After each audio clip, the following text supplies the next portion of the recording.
Salam dalam kasih Kristus. Saudara-saudara, setiap hari kita pasti melakukan segala sesuatu. Ada yang dipersiapkan dengan perencanaan, ada yang kita lakukan spontan. Yang dipersiapkan, direncanakan dengan baik, ternyata tidak selalu berhasil. Sementara yang spontan malah bisa terlaksana, meskipun mungkin kurang maksimal. Untuk rencana-rencana kegiatan yang besar, pasti direncanakan dengan baik. Misalnya melakukan usaha, bepergian keluar kota atau ke tempat jauh dengan beberapa agenda atau rencana yang lain. Dari pengalaman-pengalaman yang sudah terjadi, meskipun sudah dipersiapkan dengan baik, dengan cermat, bahkan sudah mengeluarkan banyak dana, ternyata itu tidak menjamin untuk berhasil. Apa masalahnya? Bagaimana caranya atau solusinya atau antisipasi atau langkah-langkah apa yang harus dilakukan agar rencana kita berhasil? Saudaraku, mari kita pahami dan hayati bersama agar kita dapat menemukan jawaban melalui renungan ajaran hidup kali ini. Sebelumnya mari kita mohon berkat Tuhan dengan berdoa. Bapa di surga, puji syukur atas pemeliharaan dan berkat-Mu dalam kehidupan kami sampai saat ini. Kami akan menerima berkat melalui firman-Mu yang akan kami dengar dan renungkan bersama. Kiranya Roh Kudus memimpin dan memberi hikmat kepada kami, agar kami dimampukan untuk bukan hanya memahami dan menghayati, terlebih dapat menerapkan dalam kehidupan kami sehari-hari.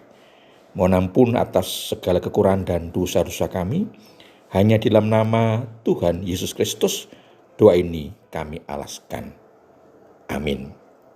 Saudara yang dikasihi Tuhan Yesus Kristus, firman Tuhan yang akan kita terima diambil dari kitab Amsal pasal 16 ayat 3 sampai dengan 4 yang tertulis demikian.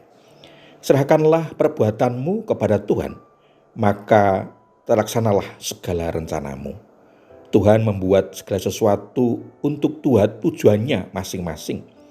Bahkan orang fasik dibuatnya untuk hari malapetaka. Demikian firman Tuhan. Bagian firman Tuhan ini diberi tema rahasia keberhasilan setiap rencana.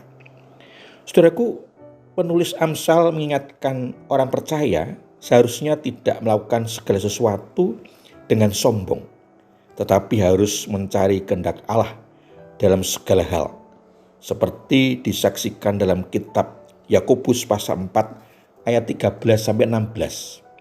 Jadi sekarang kamu yang berkata, hari ini atau besok kami berangkat ke kota Anu, dan di sana kami akan tinggal setahun dan berdagang serta mendapat untung.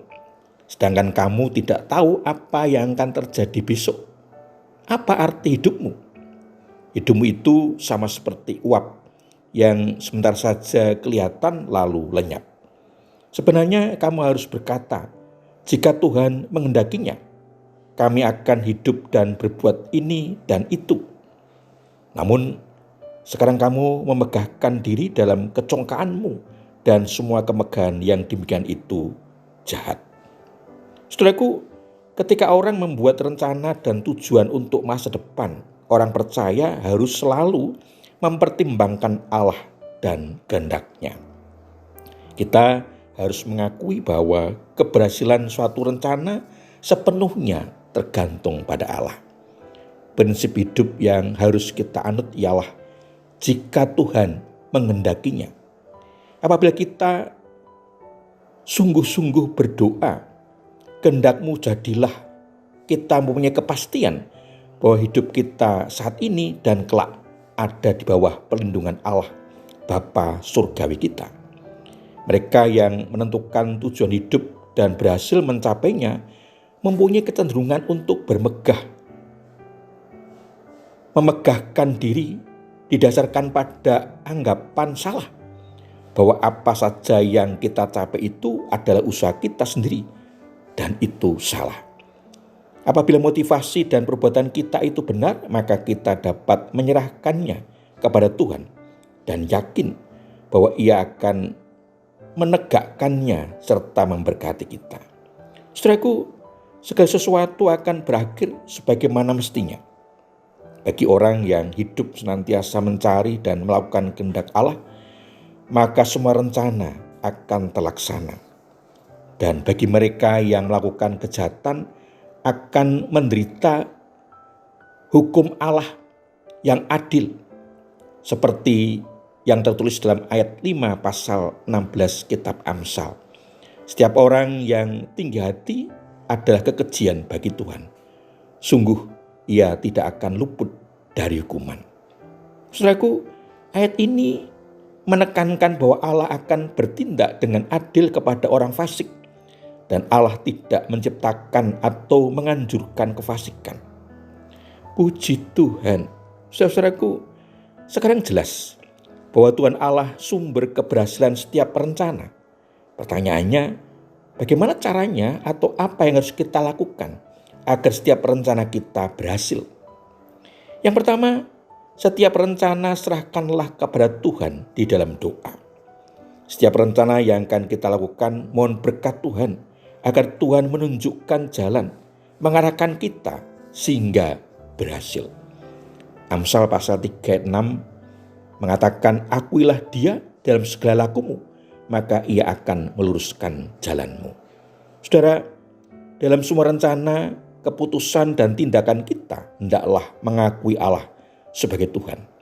Setiap hari kita harus hidup dalam hubungan yang erat dan percaya Allah, senantiasa mengharapkan pengarahan dari Dia dalam doa dan permohonan dengan ucapan syukur, karena Allah pasti mendampingi, menyertai, dan memberkati kita.